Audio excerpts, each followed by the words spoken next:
So a weird thing happened about 2 weeks ago. I was on Instagram and suddenly up popped this picture. And it was you with a friend of mine, Cristiano Ronaldo, the football genius, greatest player to ever play the game as far as I'm concerned. And you'd been to see him just privately. And he was saying how great it was that he'd met you and you'd gone there.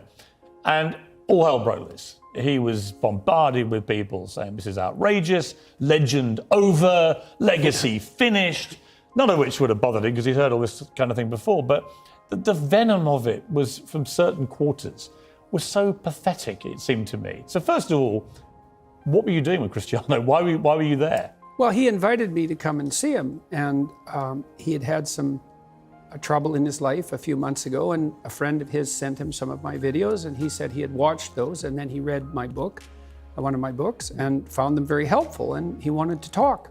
So I went out to his house and we talked for about 2 hours.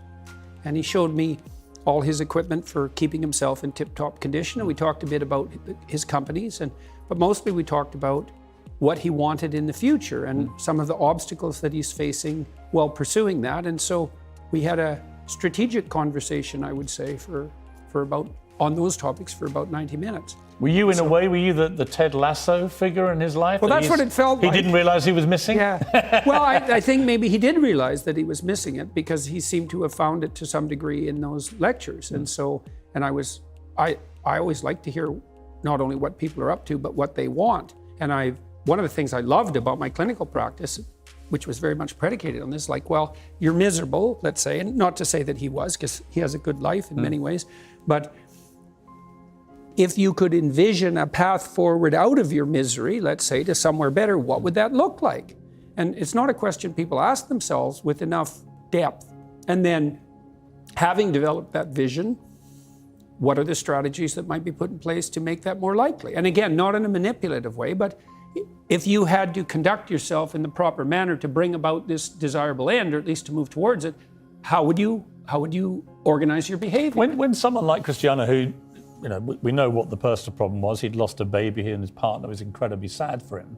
And professionally, after that, a lot of turmoil as to whether he was going to stay at his club and so on and so on. It seemed to me, talking to him in the last couple of days after he saw you, he's in a much better place, actually. That's what happens when you hang out with reprobate like me. Yes, but really interesting to me that so you and he both got criticised for just seeing each other, but actually it was clearly very helpful to him. Well, I hope so. That would be lovely if it was true. It's a weird position, isn't it? There's you, Dr. Jordan Peterson, this guy that comes out of Canada, lecturing students, and then you're at the home of the greatest football player of all time, and you're genuinely helping him. I mean, Ronaldo is known as one of the most mentally strong athletes has ever been. Yeah, right. Not just physically, but mentally strong. And yet he needed someone like you to help him. I find that really fascinating. Well, I don't know if he needed me because he's a pretty competent guy, but you can always, and this is something that very competent people do, you can always improve on the edge, And so his life is very well put together, and he had some trouble, but people do, but we talked a lot about what he wanted, how he wanted his career to end in the most graceful possible manner and how that might be optimized. And so I hope you told him to sign for Arsenal in the January transfer window, did you, Jordan? No, I didn't give him. I try not to give people advice. But I mean, I'm curious on that because he's obviously reaching, not the end of his career by any means, he's still a world-class player and he's incredibly fit, so he could play for another 3-4 years perhaps. But what is an end game for someone who's achieved everything in the game?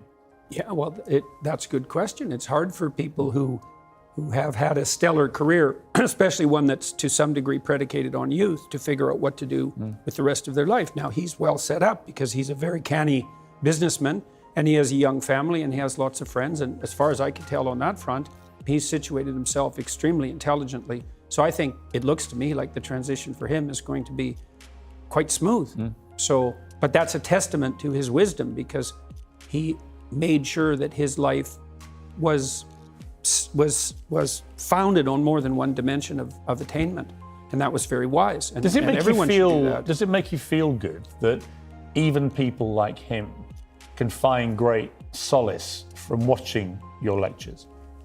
Well, all that makes me feel good. I mean, I do think that this is part of the reason I keep going on these lecture tours, is that it seems to be doing people good. So